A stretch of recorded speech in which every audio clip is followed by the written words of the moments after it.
Palavra da Verdade, com Hernandes Dias Lopes. Que privilégio partilhar com você, neste momento, a Palavra de Deus, para tratar de um assunto da mais alta importância, a encarnação do Verbo de Deus. Vamos basear esta mensagem em João capítulo 1, versos 6 a 14. Vamos ouvir a leitura do texto. Houve um homem enviado por Deus cujo nome era João. Este veio como testemunha para que testificasse a respeito da luz, a fim de todos virem a crer por intermédio dele. Ele não era a luz, mas veio para que testificasse da luz, a saber, a verdadeira luz que, vinda ao mundo, ilumina a todo o homem. O Verbo estava no mundo, o mundo foi feito por intermédio dele, mas o mundo não o conheceu. Veio para o que era seu, e os seus não o receberam. Mas a todos quantos o receberam, deu-lhes o poder de serem feitos filhos de Deus, a saber, aos que creem no seu nome, os quais não nasceram do sangue, nem da vontade da carne, nem da vontade do homem, mas de Deus. E o Verbo se fez carne e habitou entre nós, cheio de graça e de verdade, e vimos a sua glória, glória como do unigênito do Pai. A palavra de Deus traz a verdade gloriosa de que, na plenitude dos tempos, o Filho de Deus veio ao mundo, nascido de mulher, nascido sob a lei, para ser o nosso Redentor. O Evangelho de João apresenta-nos de maneira eloquente esta história da encarnação de Cristo, vinda ao mundo como Filho de Deus para ser o nosso Redentor. João provou que Jesus Cristo é Deus de duas maneiras extraordinárias. Primeiro, porque ele tem os mesmos atributos de Deus. Jesus é eterno, é pessoal, é divino, é autoexistente. Ele é a verdadeira luz que, vinda ao mundo, ilumina todo o homem. Mas também ele é Deus porque ele realiza as mesmas obras de Deus. Ele é o Criador do universo, ele é o doador e sustentador da vida. Agora, esse texto que você ouviu retrata para nós três reações em relação ao Verbo que se fez carne. A primeira reação é a reação de João Batista, nos versos 6 a 9. Este homem que foi enviado por Deus para testificar a respeito de Jesus, ele apresenta para nós algo tão precioso, porque diz a Bíblia que veio a voz do Senhor, a palavra do Senhor a João no deserto, depois de 400 anos de silêncio profético.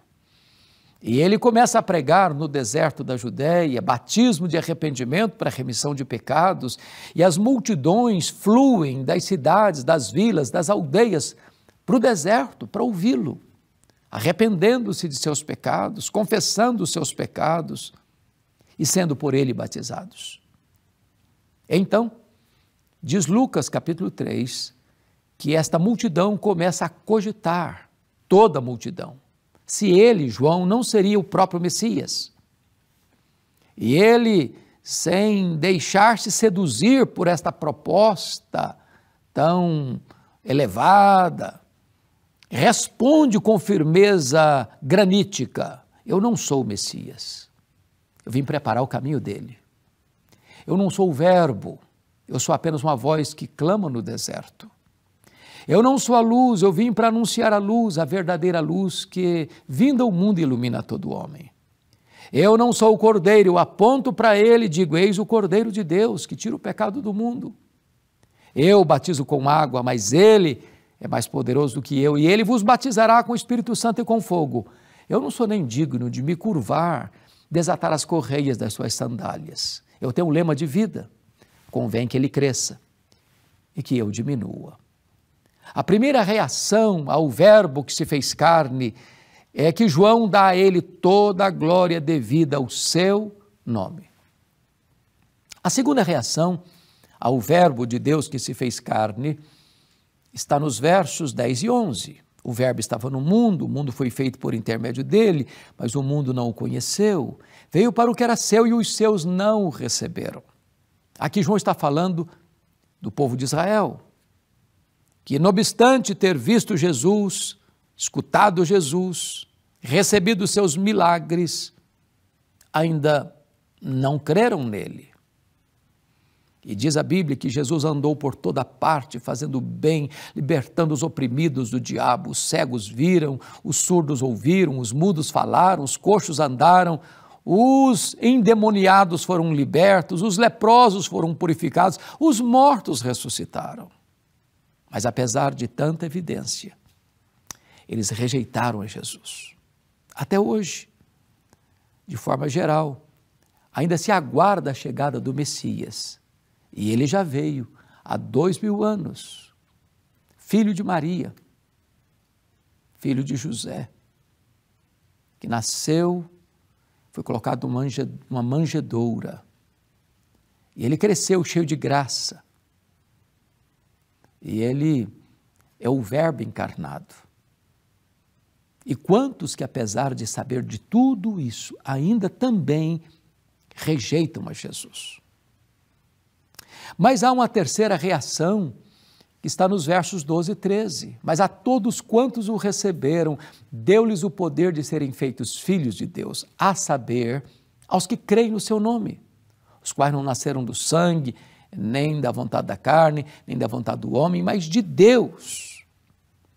E aqui está algo sublime, porque todos quantos o receberam, e a pergunta é todos quantos, todos quem? E a resposta é clara.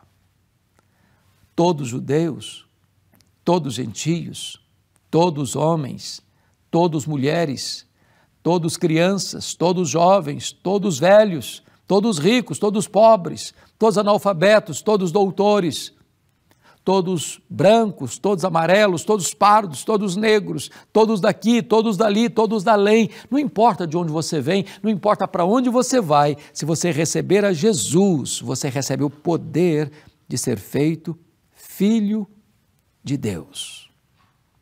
É claro, portanto, que nem todos são filhos de Deus. Ser filho de Deus não é coisa natural. Ninguém é filho de Deus porque nasce num país chamado cristão, ou porque nasce numa família chamada cristã, ou porque frequenta uma religião chamada cristã. Há um ditado muito popular no Brasil que diz assim: filho de peixe, peixinho é. Mas não é verdade que filho de crente, crentinho é. Para você ser filho de Deus, você precisa nascer de novo. Você precisa nascer da água e do Espírito. Você precisa nascer de cima, do alto. Você precisa ser nova criatura. Ter um novo coração, uma nova mente, uma nova vida, uma nova família, uma nova pátria, uma nova herança. Mas o que é ser filho de Deus? O texto diz: não é aquele que é nascido do sangue, não é hereditário. Não é aquilo que o homem pode fazer por si mesmo. Eu não me declaro filho de Deus, eu não me faço filho de Deus.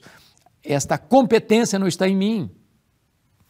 Ninguém, nem os patriarcas, nem os profetas, nem os apóstolos, nem os pais da igreja, nem os reformadores, nem os avivalistas, nem Paulo, nem Pedro, nem Maria, nem a igreja, nem a denominação, nem qualquer concílio eclesiástico tem essa competência para dizer-me: seja filho de Deus.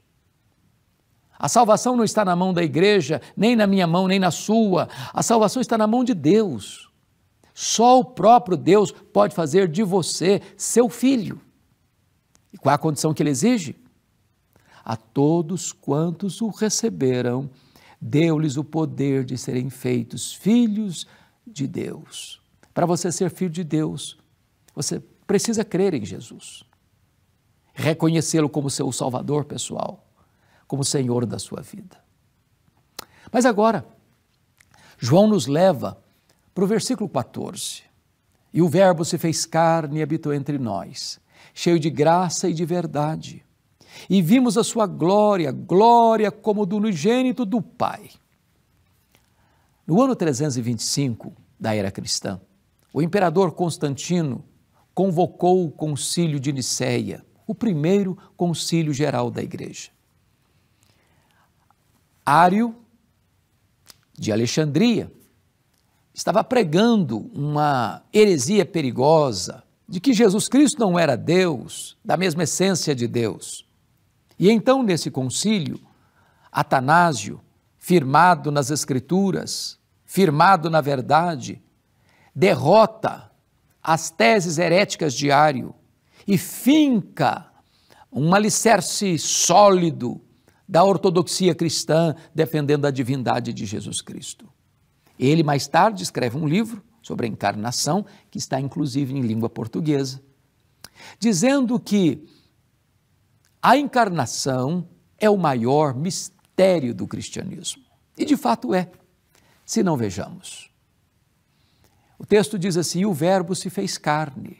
A pergunta é: que verbo? E a resposta é: o verbo eterno, pessoal, divino, autoexistente, criador, doador da vida.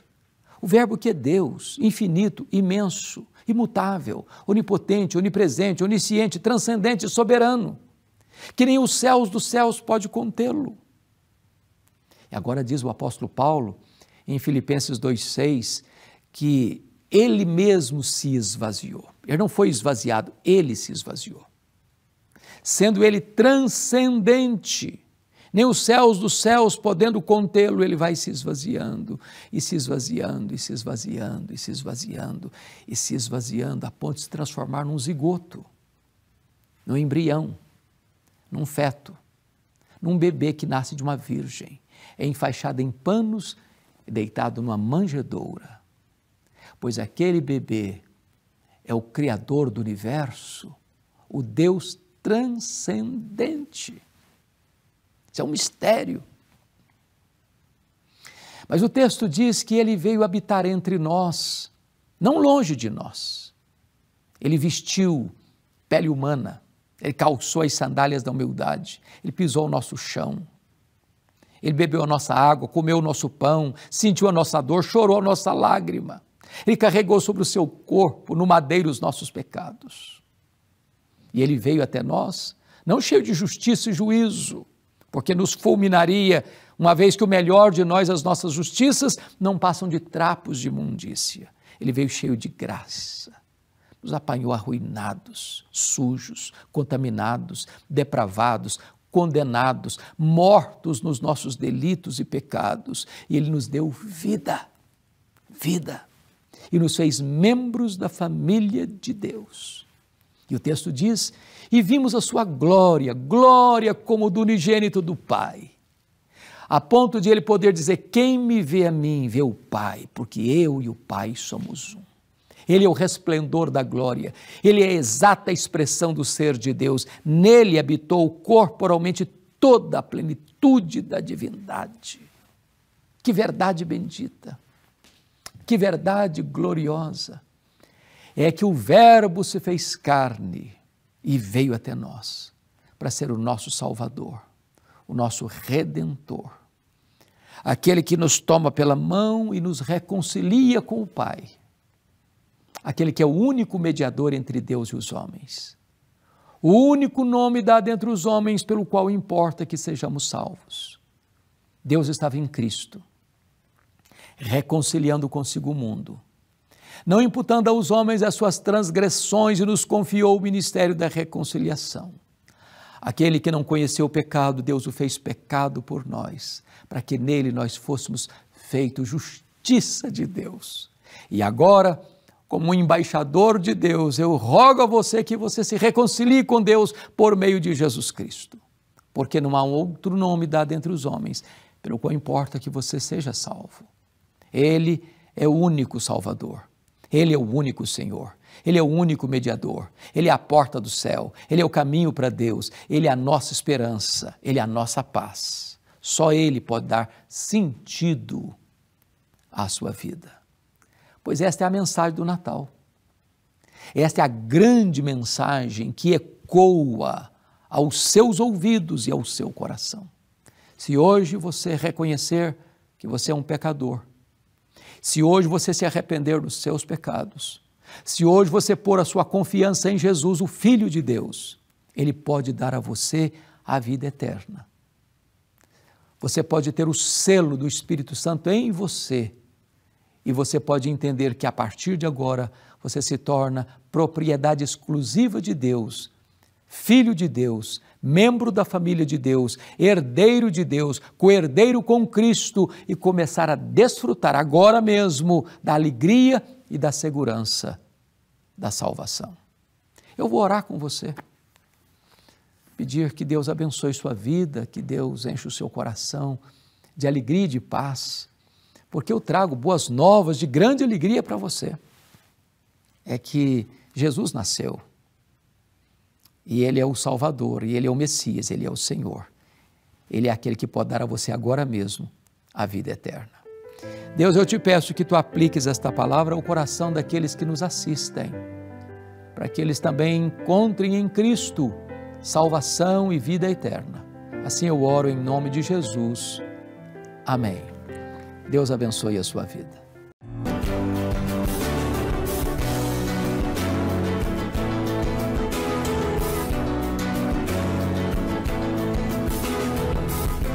Palavra da Verdade, com Hernandes Dias Lopes.